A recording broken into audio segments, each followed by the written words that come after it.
Friend, સ્વાગત છે મારું નવા વિડીયોમાં. જય શ્રીનાથજી બાવા. ફ્રેન્ડ્સ, આપણે આજે દહીંવડા બનાવવાના છીએ. દહીંવડા બનાવવા માટે બધા લોકો છે ને મગની દાળ ને અડદની દાળ ને એના જ બનાવતા હોય છે. અડદની દાળ એટલી લેવી, મગની દાળ એથી અડધી લેવી. પણ હું તમને આજે અલગ જ રીત દહીંવડાની બતાવું છું. 1.5 કપ જેટલી મેં અડદની દાળ સવારે પલાળીને 7-8 કલાક માટે રાખી દીધી હતી. એમાંથી મેં પાણી એકદમ ધોઈને કાઢી લીધું છે. બરોબર. પછી એના માટે મેં લીધા છે ચોળા, સૂકા ચોળા. સૂકા ચોળા કે ચોળી, તમે કોઈ પણ વસ્તુ લઈ શકો છો. 1.5 વાટકો અડદની દાળ હોય ને તો મેં 5 વાટકી જેટલી, 5 કપ જેટલી ચોળા લીધા છે. ચોળા તમે સફેદ, લાલ, ઝીણી ચોળી ગમે તે લઈ શકો છો. હવે આપણે એ બે વસ્તુને પીસી લેશું. પેલા આપણે ચોળા નાખી દેશું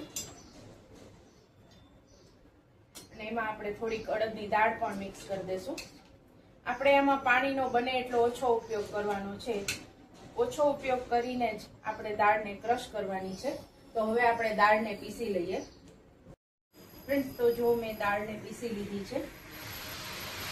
આ મેં મોટા વાસણમાં એટલે લીધું છે કે આને છે ને ફીણવાની મજા આવે.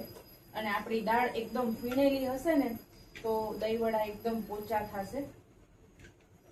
અને તમે છે ને એક વખત આ રીતે ચોળા નાખી અને તમે સૂકા ચોળી કે ચોળા ગમે નાખી અને તમે એક વખત આ રીતે દહીંવડા બનાવી જોજો. તમને ઘણો ફેર લાગશે. તેલ ઓછું પીશે, ટેસ્ટ એકદમ સરસ આવશે. તમે એક વખત આવી રીતે ટ્રાય કરજો, પછી મને કોમેન્ટ કરજો કે મારા દહીંવડા તમને કેવા લાગ્યા. ફ્રેન્ડ્સ, એમાં આપણે છે ને ફીણવા માટે થઈને 2 ક્યુબ્સ બરફની લેશું. બરફ નાખીને આપણે છે ને દહીંવડાને ફીણવાનું છે. કારણ કે આપણે ક્રશ કરતી વખતે તો બહુ પાણી નાખ્યું નથી, એટલે આપણે બરફથી જ છે ને આ દાળને એકદમ ફીણવાની છે. બરફના ટુકડામાં જ. બરફના ટુકડામાં ફીણવાથી એકદમ સરસ એ ફટાફટ ફીણાઈ જશે અને તમારું બેટર છે ને એ ઢીલું નહીં પડે. કારણ કે આપણા હાથની ગરમી લાગે એટલે બેટર પછી ઢીલું પડી જાય. તમે આવી રીતે બરફ લઈને ફીણશો ને તો તમારું બેટર ઢીલું નહીં પડે અને એની જે કન્સિસ્ટન્સી હશે એ એમને એમ રહેશે. જો એકદમ ફ્લફી થાય છે ને, ફીણાય છે ને, જો આખો કલર ફરી જાય છે. એને આવી રીતે ફીણવાનું છે એકદમ.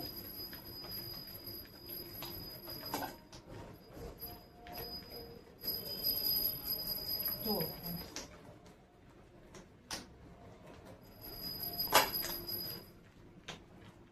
નથી આમાં આપણે સાજી નાખવાની, નથી ઈનો નાખવાનો, કંઈ નાખવાનું નથી.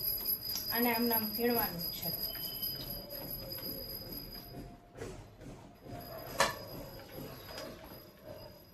જો કેટલું ફ્લફી થઈ ગયું છે. આખો એનો કલર ચેન્જ થઈ ગયો છે. દેખાય છે ને?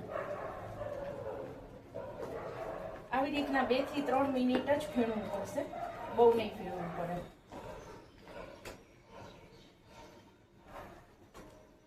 આવી રીતે ફીણી અને આપણે એને 5 મિનિટ 10 મિનિટ માટે રેસ્ટ માટે રાખી દેશું અને આપણે તેલ આપણું ગરમ કરવા મૂકી દેશું.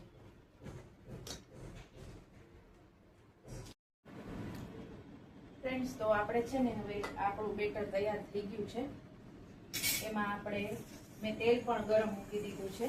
હવે એને ચમચાથી એકદમ હલાવશું 1 મિનિટ જેટલું.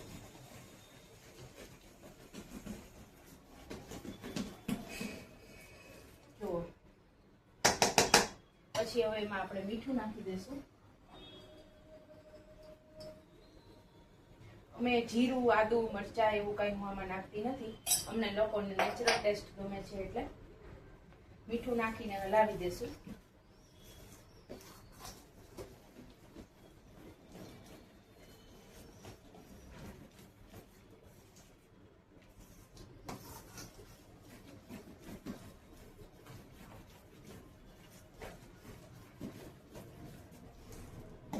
એકદમ આપણું બેટર ફ્લફી થઈ ગયું છે, તમે જોઈ શકો છો. જો આપણું બેટર કેટલું હળવું થઈ ગયું છે અને વ્હાઇટનેસ કેટલી છે.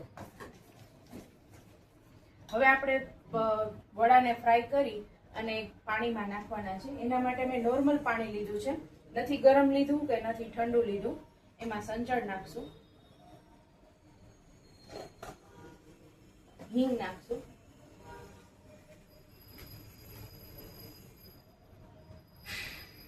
એનાથી દહીં વડાનો ટેસ્ટ ખૂબ જ સરસ આવે છે. હલાવી નાખશું. વડા જેવા બનશે ને એવા આપણે સીધા આમાં જ એડ કરશું. એટલે ફ્રેન્ડ્સ, તમને હું પછી બતાવીશ કે આમાં તેલ કેટલો ઓછો ઉપયોગ થાય છે, તમને ખ્યાલ આવી જશે. હવે આપણે એક વાટકીમાં પાણી લઈ લેવાનું છે. એમાં આપણે ચમચાને બોળતા બોળતા છે ને હાથ બગાડ્યા વગર વડા બનાવશું. હાથ નહીં બગાડી, આવી રીતે ચમચાને પાણીમાં ડીપ કરી દેવાનું અને પછી વડા પાડવાના છે. ફ્રેન્ડ્સ, તો આપણું વડાનું બેટર તૈયાર હતું. તેલ ગરમ કરવા મૂકી દીધું હતું અને આપણું વડા એક મેં નાખ્યું હતું તળવા માટે, એકદમ ફૂલીને બહાર આવે છે. હવે આપણે બીજા વડા બનાવી લેશું. એના માટે મેં ચમચાનો જ ઉપયોગ કર્યો છે. ચમચાથી જ આપણે પાડશું વડા. હાથેથી પણ પાડીને બતાવીશ. પાણીવાળો ચમચો કરતું જવાનું અને વડા પાડતા જવાનું. તમારા હાથ નહીં બગડે.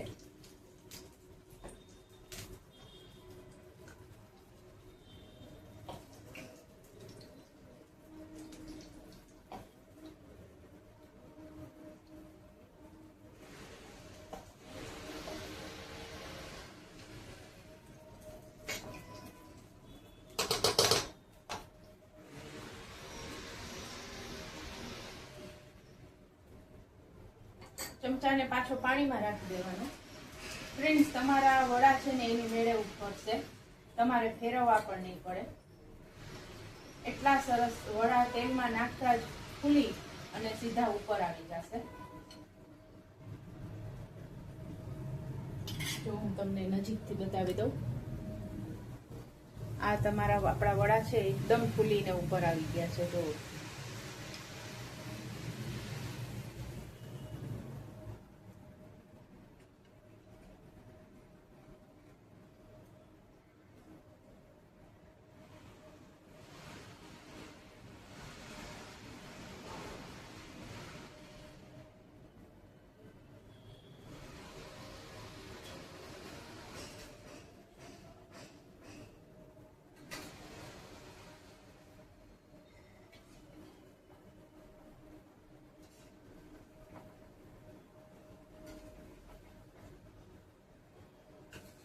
વડા થઈ ગયા છે કે નહીં ચેક કરવું હોય તો તમે આવી રીતે છરી અંદર નાખીને ચેક કરી શકો છો.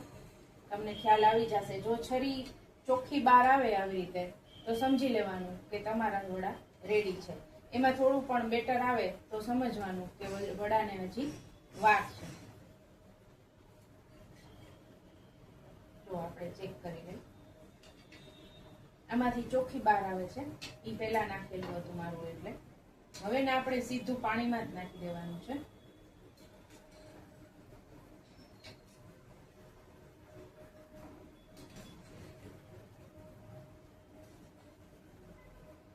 જો ફ્રેન્ડ્સ, આપણા કેવા ગોળ ગોળ વડા તૈયાર થાય છે.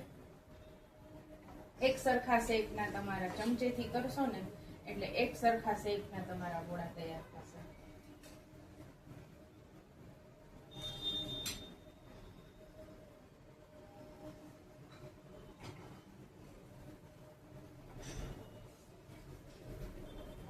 આ રીતે દહીં વડા બનાવશો ને તો તમને દહીં વડાનો ટેસ્ટ આખો ઓલા દહીં વડા કરતા અલગ જ આવશે અને સ્વાદમાં પણ આખો ફેર પડી જશે.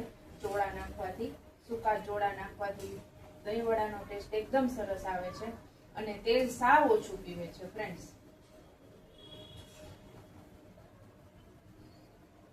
આપણે ફરીથી હજી વડાને એકવાર ચેક કરી લઈએ. જો સાવ ચોખ્ખી છરી બહાર આવે છે ને. હવે આપણે આને કાઢી લેશું.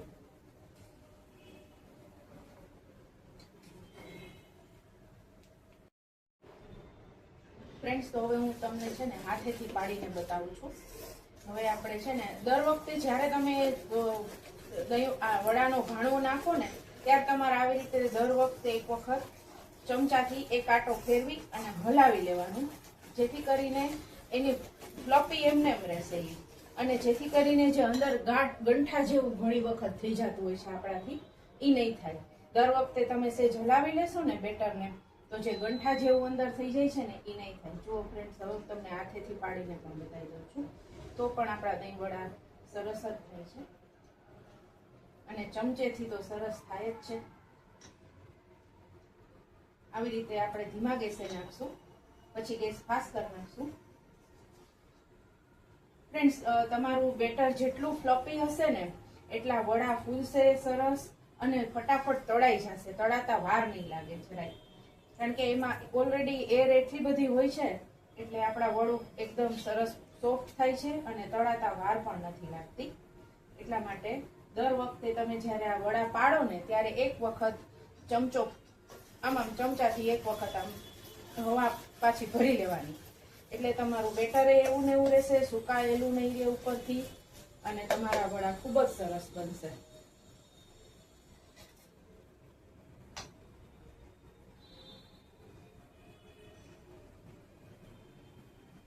જુઓ ફ્રેન્ડ્સ, આપણા વડા જુઓ તમે, એકદમ સરસ ગોળ પડ્યા છે ને, એકદમ સરસ પડશે વડા. અને એની મેળે મેળે જ ફરશે, તમારે ચમચોય નહીં અડાડવો પડે.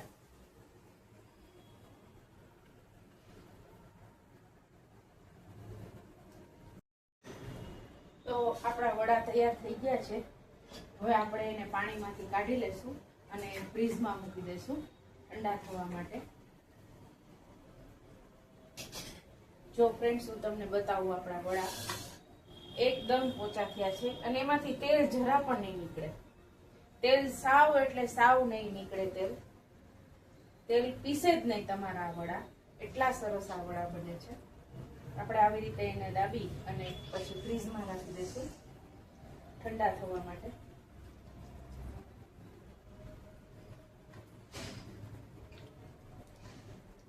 ફ્રેન્ડ્સ, જુઓ વડું એકદમ સોફ્ટ બને છે. જુઓ, અંદરથી ક્યાંયથી ગાંઠ નથી રહેતી.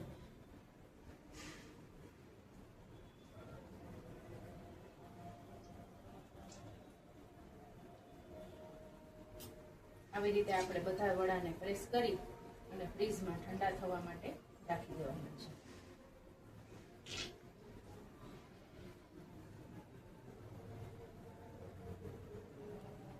ફ્રેન્ડ્સ, તો હવે આપણે આપણા વડાને સર્વ કરી લઈએ.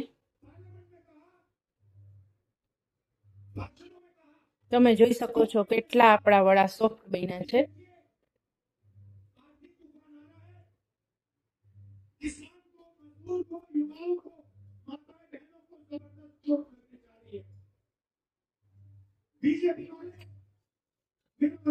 દહીં નાખી દઈએ.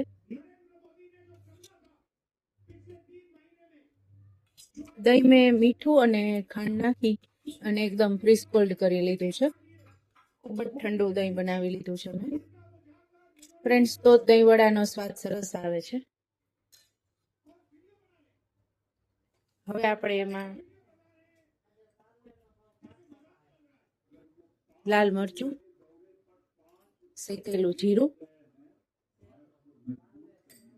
મીઠી ચટણી